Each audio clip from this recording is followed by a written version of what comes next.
Hello friends, welcome to JK Samayal. இன்னைக்கு நாம பார்க்க போற ரெசிபி வந்து ஒரு ஸ்நாக்ஸ் ரெசிபி. என்னன்னா வந்து கீரை வடை. இப்போ அந்த கீரை வடை செய்யிறதுக்கு என்னென்ன தேவையான பொருட்களை ஃபர்ஸ்ட் பார்த்துடலாம்.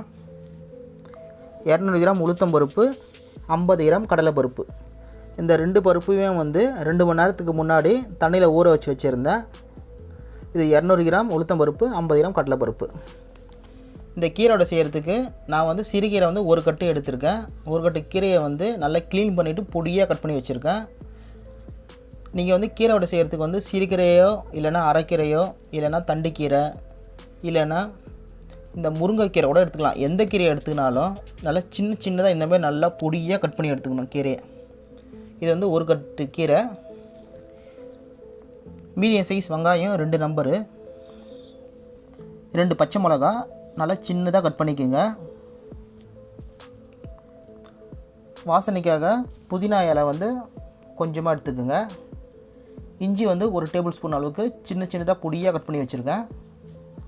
சீரகம் வந்து 1 டீஸ்பூன், கொத்தமல்லி கொஞ்சம் எடுத்துக்கோங்க. அதுக்கப்புறம் சால்ட்டு தேவைக்கேற்ப. இது இல்லாமல் நம்ம வடை செய்கிறதுக்கு ஆயில் தேவைப்படும். இப்போ இந்த பொருட்கள்லாம் வச்சு நம்ம எப்படி கீரை வடை செய்யலான்றதை பற்றி பார்க்கலாம். இதுக்கு என்ன பண்ணுங்கள், இப்போ மிக்சியில் இல்லைன்னா கிரைண்டரில் ரெண்டுத்தில் எதுலையாவது எடுத்து வச்சுருக்க இந்த 2 பருப்புமே வந்து அரைச்சி எடுத்துக்கலாம். தண்ணி ஊற்றாமல் அரைச்சி எடுக்கணும். நல்லா குறப்பாகவே அரைச்சி எடுங்க. இப்போ அரைச்சி எடுத்துன்னு வந்துடலாம். பாருங்கள், இந்த மாதிரி தான் அரைச்சி எடுக்கணும். அதாவது ஒன்றும் அதிகமாக பருப்பு வந்து முழுசாகவே இருக்கிற மாதிரி தான் அரைக்கணும்.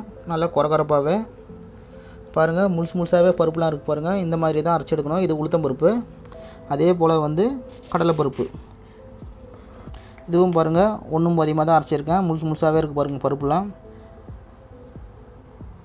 அடுத்தது இப்போ எப்படி செய்யலான்னு பார்க்கலாம். இந்த மாதிரி ஒரு அகலமான பாத்திரம் எடுத்துக்கோங்க. அதில் எடுத்து வச்சுருக்க பொருள் ஒன்று ஒன்றா சேர்த்துடலாம். இது வந்து முதல்ல உளுத்தம் பருப்பு சேர்த்துருங்க. அடுத்தது கடலை பருப்பு சேர்த்துருங்க.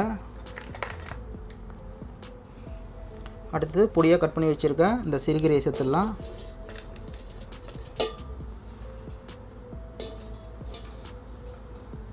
அகலமான பாத்திரம் எடுத்துனா தான் எல்லாத்தையும் போட்டு மிக்ஸ் பண்ணுறதுக்கு வசதியாக இருக்கும். அதனால தான் நல்லா அகலமான பெரிய பாத்திரமாக எடுத்துக்கினேன். இப்போ வெங்காயத்தை சேர்த்துடலாம்.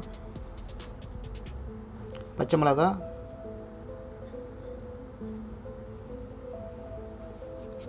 புதினா, கொத்தமல்லி, சீரகம், இஞ்சி பொடியாக கட் பண்ணி வச்சுருக்கேன். இஞ்சி எடுத்து வச்சுருக்க எல்லா பொருளையும் சேர்த்துட்டோம். இப்போ கடைசியாக உப்பு சேர்த்து மிக்ஸ் பண்ணிக்கலாம்.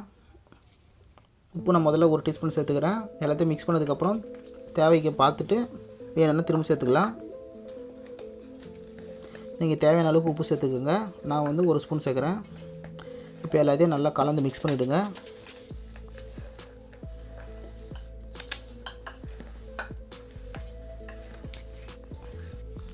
இப்போ எல்லாத்தையும் நல்லா மிக்ஸ் பண்ணி பிசைஞ்சு வச்சுட்டோம். பாருங்கள், நம்ம போடும்போது எவ்வளோ கட்டியாக இருந்தது. இப்போ நல்லா வடை தட்டி போடுற அளவுக்கு ஈரப்பசியோட கரெக்டான பதத்தில் இருக்குது பாருங்கள். போட்ட கீரையிலையும் தண்ணி இருக்கும், அது இல்லாமல் வெங்காயத்துலேயும் தண்ணி இருக்கும். ரெண்டுத்துலேயுமே இருந்ததுனால நம்ம போட்டு மிக்ஸ் பண்ணதுக்கப்புறம் வடை தட்டி போடுற அளவுக்கு ஈரப்பதம் கட்டிச்சு பாருங்கள். அதனால தான் மாவு அரைக்கும் போது தான் தண்ணி ஊற்றாமல் அரைக்க சொன்னேன். தண்ணி ஊற்றி அரைச்சிட்டு இருந்தால் இதெல்லாம் போடும்போது ரொம்ப மாவு தண்ணி ஆகிடும். அதுக்கப்புறம் வந்து எண்ணெயில் போட்டால் நல்லா ஆயில் குடிக்க ஆரம்பிச்சிடும். இப்போ கரெக்டான பதத்துக்கு இருக்குது. இப்போ எப்படி செய்யணுன்னா, ஒரு உருண்டை மாதிரி எடுத்துக்கோங்க. ஒரு லட்டு சைஸுக்கு எடுத்துகிட்டு மைக்கா கவர் மேலே கொஞ்சம் ஆயில் தடவி வச்சுருக்கேன். அது மேலே வச்சுட்டு இப்படியே அழுத்துனீங்கன்னா தட்டையாக மெலிசான ஷேப்பில் தட்டி எடுத்துருங்க. தட்டிட்டு சென்டரில் ஒரு ஹோல்ஸ் ஒன்று போட்டுருங்க. பாருங்கள், இந்த மாதிரி ரெடி பண்ணிடணும். இப்போ இதை அப்படியே ஆயிலில் சேர்த்துடலாம். ஸ்டவ்லேயும் ஆயில் நல்லா ஹீட் பண்ணி வச்சுருக்கோம். இப்போ இதை அப்படியே எடுத்து ஆயிலில் சேர்த்துடலாம்.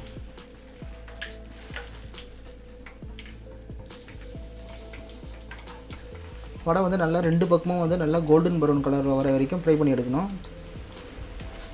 ஒரு 5 மினிட்ஸ் ஆனதுக்கப்புறம் இன்னொரு பக்கம் திருப்பி போடுங்க. உடனே திருப்பிடக்கூடாது. ஒரு 5 மினிட்ஸ் வெந்ததுக்கப்புறம் தான் வந்து இன்னொரு பக்கம் திருப்பி போடணும். கொஞ்சம் டைம் எடுத்துக்கும் கீரை வடை வேகிறதுக்கு. குறைஞ்சது ஒரு 10 நிமிஷம்னா ஆகும்.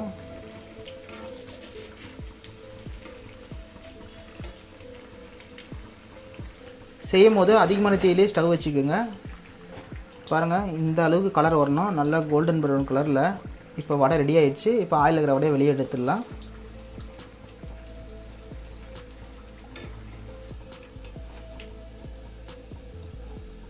அவ்வளோதான் ஃப்ரெண்ட்ஸ், சுவையான சத்தான கீரை வடை ரெடி ஆகிடுச்சு. நீங்கள் இதே மாதிரி ட்ரை பண்ணி பாருங்கள்.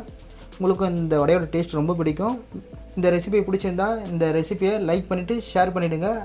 அது மட்டும் இல்லாமல் நமது ஜேகே சமையல் சேனலை இது வரைக்கும் நீங்கள் சப்ஸ்கிரைப் பண்ணாத புது நண்பர்களாக இருந்தீங்கன்னா சப்ஸ்கிரைப் பண்ணிவிட்டு கூட வர பில் பட்டனையும் ப்ரெஸ் பண்ணிங்கன்னா நம்மளோட ஒவ்வொரு அப்டேட்டையும் வந்து நீங்கள் மிஸ் பண்ணாமல் பார்க்கலாம். மீண்டும் அடுத்த வீடியோவில் சந்திக்கலாம். தேங்க்ஸ் ஃபார் வாட்சிங்.